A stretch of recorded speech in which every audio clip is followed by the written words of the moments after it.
Hi guys, ಇನ್ನಿತ್ತ mini ವ್ಲಾಗ್ಡ್ ಎಂಕ್ಲೆನ ಕಾಂಡೆದ ಚಾ ಪರ್ದು ಕಾಂಡೆ ಚಾಕ್ ಪುಲಾವು ಚಾ ಪರ್ದು ಎಂಕುಲು ಕುದ್ರೋಳಿ ದೇವಸ್ಥಾನಕ್ಕೆ ಪೋವಾರೊಂಡಿನಿ.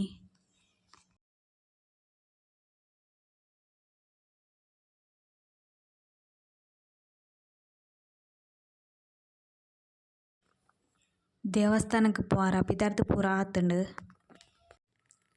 ಎಂಕುಲು ಇತ್ತೆ ಕುದ್ರೋಳಿ ದೇವಸ್ಥಾನಕ್ಕೆ ರೀಚ್ ಆಯ ಅವಳು ದೇವೆರೆಗ್ ಕೈ ಮುಗಿದು ಒಣಸ್ ಮಲ್ತದೆ ಎಂಕುಲು ಇಲ್ಲಗ್ ಬತ್ತ. ನಿಕ್ಲೆಗ್ ಒಂದು ಮಿನಿ ವ್ಲಾಗ್ ಇಷ್ಟ ಅಂಡ ಪ್ಲೀಸ್ ಲೈಕ್ ಮಲ್ಪಲೆ, ಅಂಚೆನೆ ಮಾತೆರೆಗಳ ಶೇರ್ ಮಲ್ಪಲೆ. Thank you for watching.